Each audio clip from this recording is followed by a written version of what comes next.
Hello, welcome back to the Brighter Podcast. My name's Batsheva. And my name is Chelsea. And my whole life is so much brighter thanks to Chelsea. And my life is extremely brighter thanks to Batsheva. We are so excited to welcome you to episode 9. And we have so much to unpack with you. But before we go to the meat and potatoes of the episode, which is all about should we set goals or should we just go with the flow? We'll go ahead and take a few calming breaths just to relax and get centered and be present with all of us together. So allowing yourself to relax and close your eyes if you can. Otherwise, just keep those eyes open if you're driving, but go ahead and breathe in through the nose, calming, soothing energy. You can even hold for a moment at the top, then release through the mouth. Anything that's ready to go, let it go. Breathing in calming, soothing energy. Breathing out. Anything that's ready to go, let it go. Final breath together, breathing in calming, loving energy. And out anything that's ready to go. Wow. Such a simple practice, but I love it so much. And our episode, as we mentioned, is about should we get goals. We just finished with January 1st, where so many of us make resolutions and goals, and we're told all the time to make lists of goals, to plant seeds for future manifestations of a life that we want. We do the daily W's, the wins, wows, and wishes, things we want in our future. Just, should we make those goals? Or conversely, should we let it all go and just go with the flow of life? After all, there's a karmic curriculum. But before we get started, let's talk about how much more clear and higher quality this episode is going to be. And that is because we had some goals to improve the quality of the podcast for all of you wonderful, beautiful listeners. And so we recruited a music producer to come over and check out everything. And it turns out my microphone had been backwards the whole time. So you are in for a special treat, as this episode is going to be so much more clear and higher quality than the previous. Not to say that the content of the previous is lower, but the quality of the sound is definitely improving one step at a time. And on that note, we did talk about something low last episode, which was the low point. In other words, that point that we hit when we feel we're at a rock bottom, when we feel there's no hope. We always know later, or when someone else is going through it, that there's plenty of hope and there's plenty to be grateful for. But when we're in that low point, it's generally simply impossible to see anything else but the hopelessness and the despair. So since last episode, Chelsea, do you have any insights that have come to you or any thoughts? Since the last episode, just kind of talking about the low point and also about kind of incorporating this episode of what it means to set goals or to go with the flow.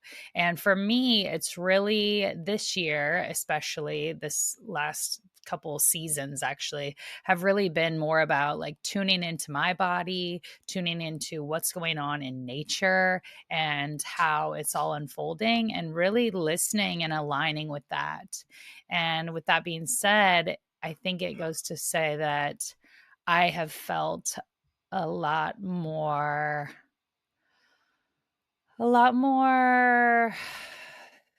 I feel like in my life I've been a doer, like do on to the next thing. Like I'm getting ready for one event, and as I'm getting ready, I'm thinking about what I'm doing afterwards. Or, you're having dinner and you're thinking about what you're going to be doing next. The low point was almost like a part of just like really slowing down and being okay with being slow. And that kind of goes into, for me, this part about setting goals, because it has never really been a problem to set goals and to want to achieve and to keep doing. It's really been more of a thing for like slowing down and being receptive. I love the description of the slowing down versus the all the time doing, which definitely was my MO as well for my entire life until I would say right after the divorce, which speaking of a low point, as I mentioned in last episode, was one of the pretty big low points. But also, as you mentioned, this transition into being more supportive of yourself, of listening to your body and your mind and honoring the very deep intuition and inner workings of that inner wisdom. I think what you were saying and how I feel is that it created more resilience within. And so when the low points hit, even after my marriage, when that one hit, it was not as catastrophic as my low points had been prior to me embarking on this whole spiritual journey, which I had already embarked upon, years before the end of my marriage. And similarly, the low point I hit a few weeks ago that I talk about on the podcast we did, that one was gone in a day and a half, I mean, and it felt like a speed bump, like a normal wave of life. The wave crashed on me and then it cleared and I came back up for air. But this thing about what you mentioned, and it's a good transition into our topic today. My whole life, I was raised in an environment, and I think it's cultural as well as it was definitely within my family and grandparents. I mean, it was really deeply ingrained in us to achieve obvious markers of success. That's monetary, that's grades if you're in school, that's winning if you're on a team or in a sport. It's not just enough to play the sport, it's the winning. It's not just enough to be in school, it's the A's. It's not just enough to go to college, it's getting into the top college, and so on and so on. And I was the model student of this type of an education, and I graduated with honors, literally and figuratively, from that type of education that goals and achievements are paramount. And then, as I've mentioned and as I've written in certain blogs, I had the crash of a lifetime coming out of college. I was so depressed. I was so overwhelmed with feelings of low self-esteem, unworthiness, all of the, resentment, jealousy, hopelessness, everything. And it literally took years and years of rebuilding myself with the help of different therapies, with the help of, my own journey, physical, emotional, psychological, and spiritual, to get to where I am today, decades later. And one thing that has completely changed my life that I would say did help launch me onto this new path that I'm on, which incorporates this podcast, which is the coaching I'm doing, which is even all the creative work that I'm putting out there. I credit it heavily to a new education that I started to give myself and receive. And it was initially introduced to me by the author who we've mentioned before, Tosha Silver, a friend of mine from college. When I was at that low point after the divorce, she gifted me the audiobook of Tosha's first book, which is called Outrageous Openness. I highly recommend this book. I've given it as a gift to countless people. And the theme of the book, and the theme now I know of all of Tosha's teachings, because I've read her books and I've actually taken a lot of her online classes, it's let the divine take the lead. And what she means by that is the opposite of the education I got growing up. It's don't be invested in the goals you set. Don't focus on the achieving. It's very Buddhist in a way, that non-attachment, non-grasping. And she brings that lexicon, she brings those words and those ideas into her books. And all of a sudden, for the first time, literally in my entire life, I gave myself complete permission to stop setting goals for myself, to stop chasing after the thing that will give me the proof that I am enough because I got the job and I did the thing. I stopped everything. That reminds me of Jim Carrey. He goes up and gets, his award, and he's like, "Maybe now I'll be enough." Now that I'm a three-time award winner, like, it's sorry, it just reminded me of that. I Hilarious. wow, I love it. Exactly. Like I actually was just listening to the Know Thyself podcast interview with Rainn Wilson from The Office, this actor, and he's talking about exactly that. He spent his life chasing fame and fame and fame. And obviously, as we always hear, it doesn't make a difference if you're sad and jealous and feeling unworthy. And so this whole shift for me of beginning to just go with the flow, it kind of shocked some of my older friends, for example, from college. One of them said, "Well, that doesn't sound right to me. You need to go find a job. I mean, you can't just sit back. Like it's nothing's going to happen if you don't make it happen." And of course, my father's very fond of saying, you have to make sure that you put yourself in the right place so that you're there when the gift occurs. I get that mentality. There's nothing actually wrong with that mentality to do the work that will put you in the position of being available for the opportunity that comes your way. But I really went far with this mindset. I was like, no, I'm not actually going to put myself anywhere that doesn't feel 1,000% aligned with my inner knowing, my inner wisdom, with the signs that I'm truly receiving from the universe for me, not for anyone else. And I'm only going to do it when I really am sure I hear it. And that meant I didn't do a lot. I really did not do a lot compared to what I had done and what I always was doing. I stopped. I spent a lot of time just like on the floor of my little office, like dreaming and crying sometimes. Oh my gosh, I love that.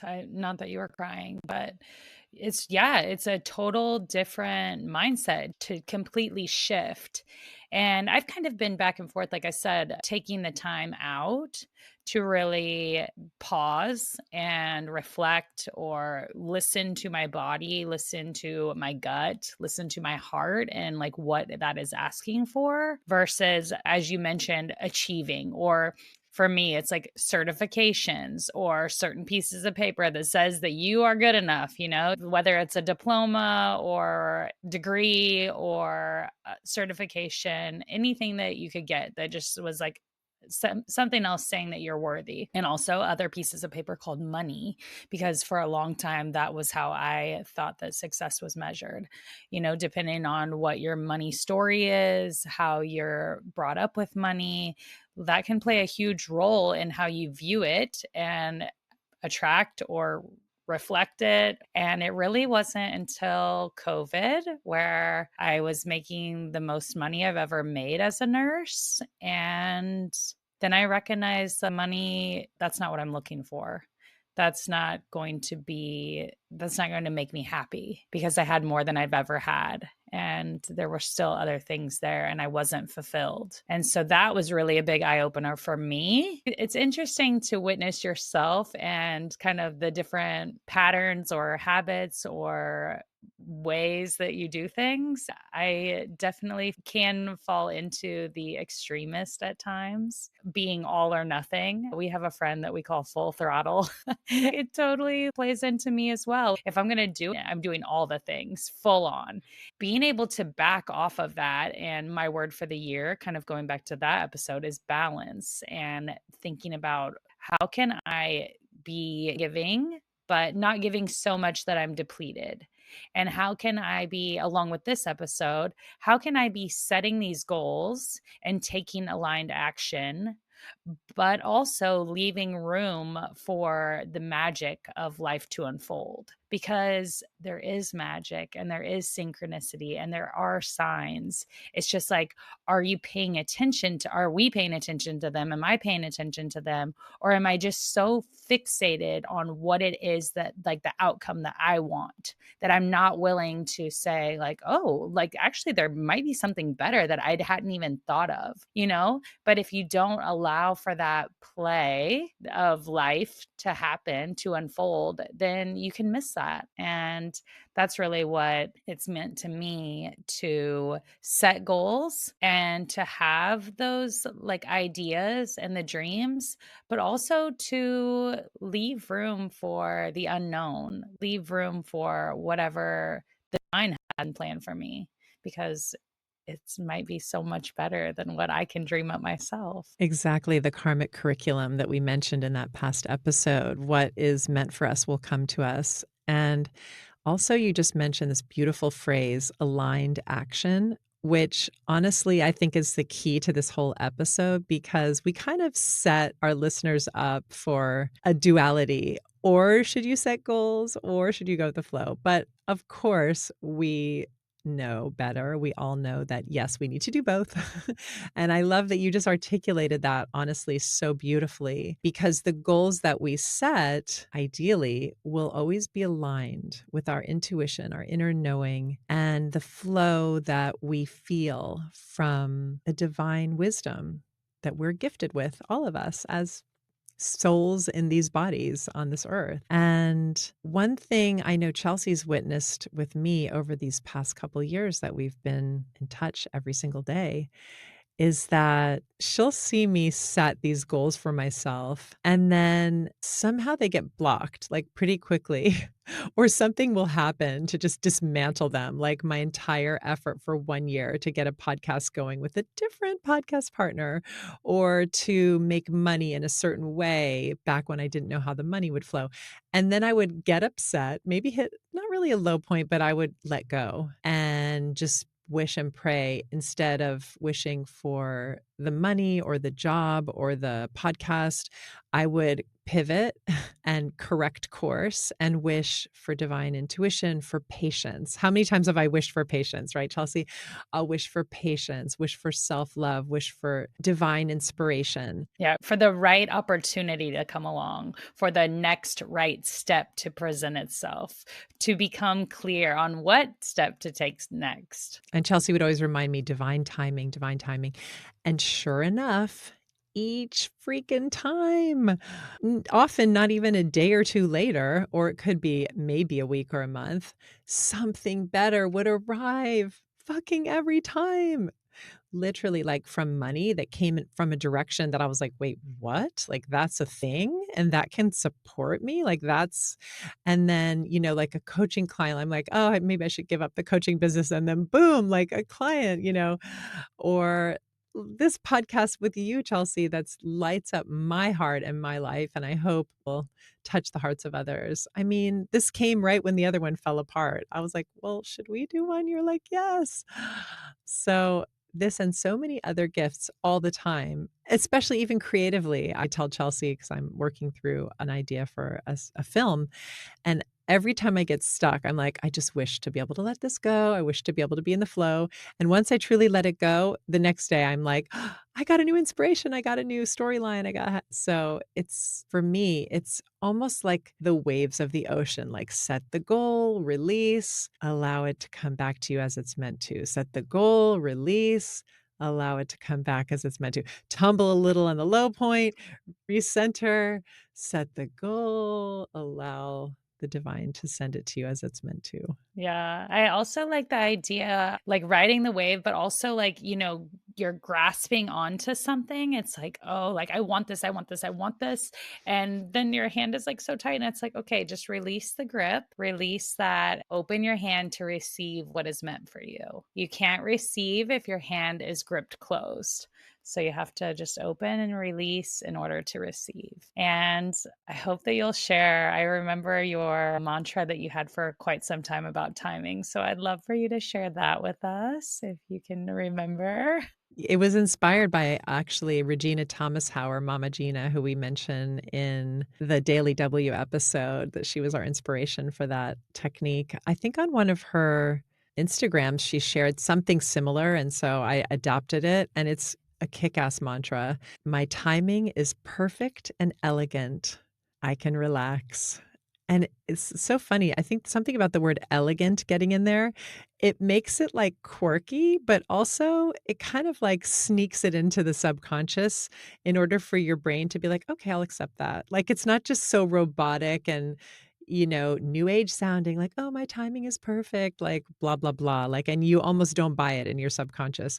But for some reason, anyway, for me, when I say my timing is perfect and elegant, it's safe to relax, then I do relax, and it does remind me that I often use it when I'm running late, like, at a very practical level, but it totally applies to what we're talking about, to goals, because what Chelsea said is correct, like, the necessary next step of setting a goal because we're human, is that grasping, wanting the goal to come true. And that's human nature. We're not going to get rid of that function within our neuron, within our brain and mind and desire. But then we can consciously open our hands. I love that. Let it go. And then keep those hands open to receive. And it's all about receiving wisdom from the divine. And just to kind of touch back at what I mentioned when I was on the ground crying and, totally letting life come to me and flow instead of taking the steps.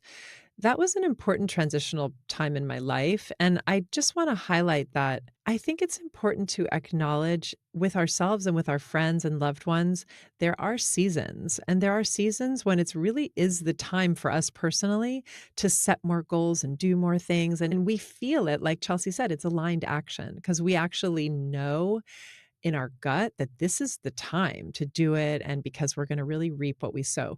And then there are seasons for all of us and for our loved ones. And you might know someone who's going through it right now and can maybe give them a little more grace if you need to and support, where actually they're not supposed to do anything. They're supposed to be like a little bird on a wire, just watching everyone else being busy. And they're supposed to just be still.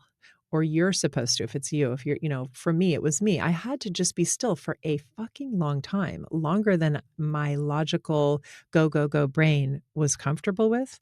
So I would just keep reassuring myself. I had a lot of support. I think it really works best when you can get a lot of support from other people with similar mindsets or podcasts or books. I listened to Tosha's audio on repeat literally every night before I went to sleep. It was so soothing and reassuring, and finding the mantras that worked for me until that season gently passed and carried me into the next phase where I was excited to take action because it was aligned with my deepest heart's desires to be creative, to help others. And I was no longer going to just be like pounding the pavements, applying for jobs that would bring a paycheck, but just total unhappiness, kind of like what Chelsea realized during COVID. Yeah.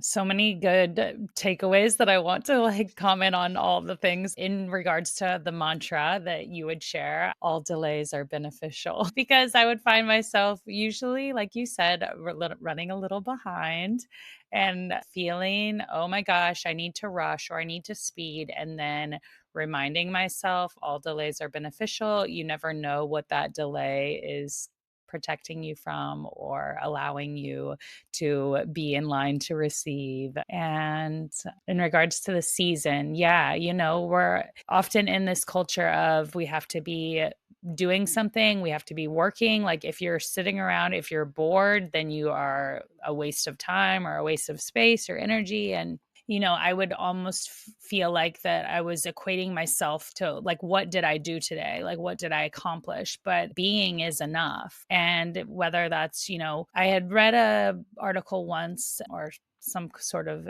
media, and it was talking about this guy who developed an app, and he spent like 2 years developing this app. But in that 2 years, his health was neglected, his family was neglected, his relationships were neglected. A lot of the times he wasn't even happy, and like the energy that he was putting off was not positive, not loving or kind, because he was so burnt out, but he was just like determined to do this thing to get this app launched. It just kind of goes back to like time is not something that you can buy. It's not something that you can like go to the store and get more of. Like you're allotted this amount of time, and what you choose to do with your time is really valuable.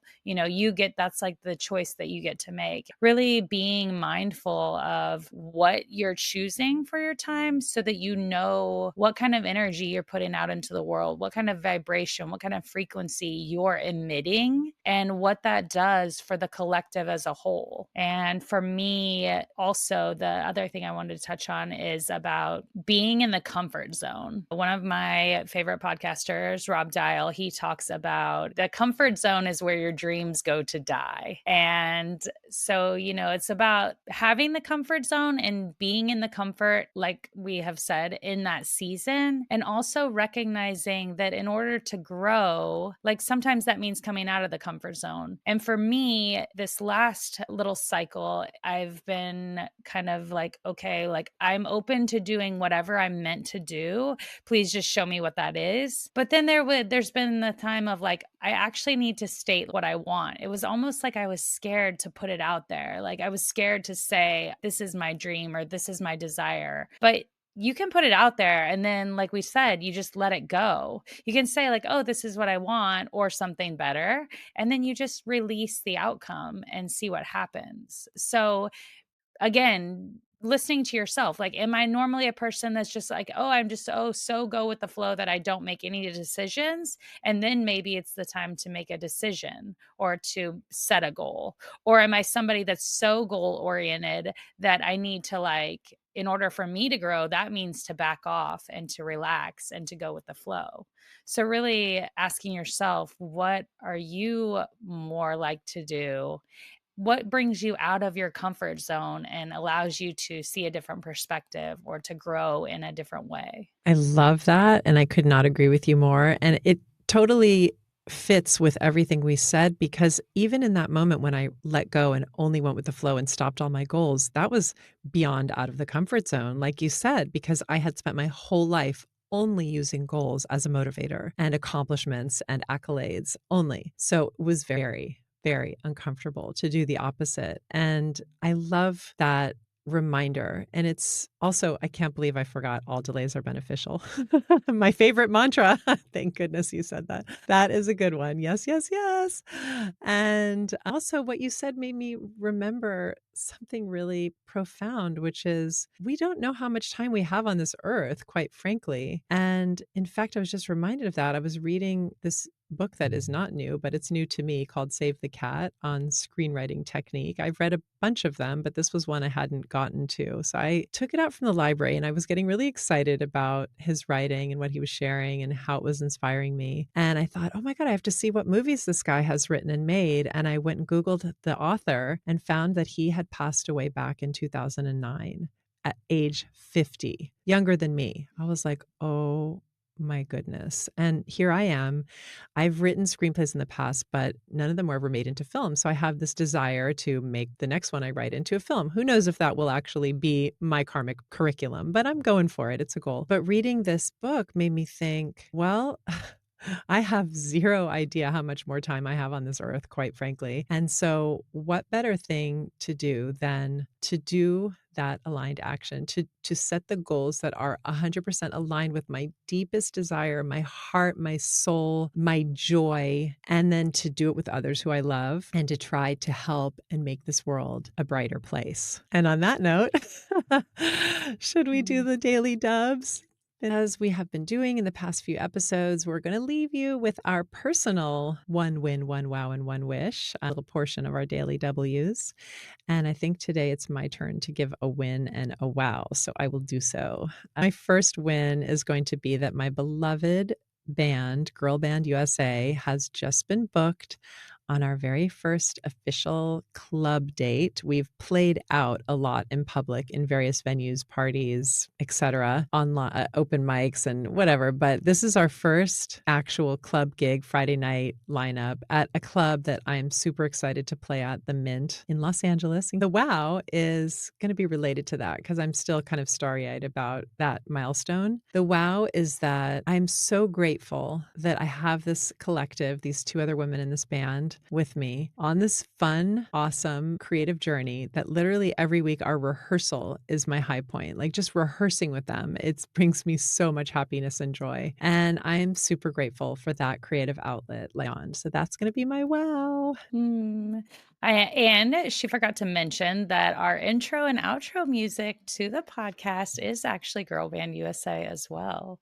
So if you are loving those tunes that bring you in and help you to leave our beloved show, then go and give them a listen, follow them on Instagram, all the love. And with that, my wish is going to be that Girl Band USA has a kick-ass performance, and that all the people that are meant to be there to hear them, to support them, to love them, and to cheer them on are able to be there and be present and really ramp them up so that they can just feel empowered and inspired and continue to share their gifts with the world. Well, thank you for bringing a tear to my eye because I did not expect your wish to be about me or my band. So there you have it, you guys. The power of just loving another person. What that means is almost impossible to express. Thank you so much. By the way, we are playing in LA Friday, February 28th at the Mint. So I just realized this podcast actually probably will come out before that, so you never know. Until next time, continue to shine your light, making the world brighter and brighter. Thank you. We love you. Bye.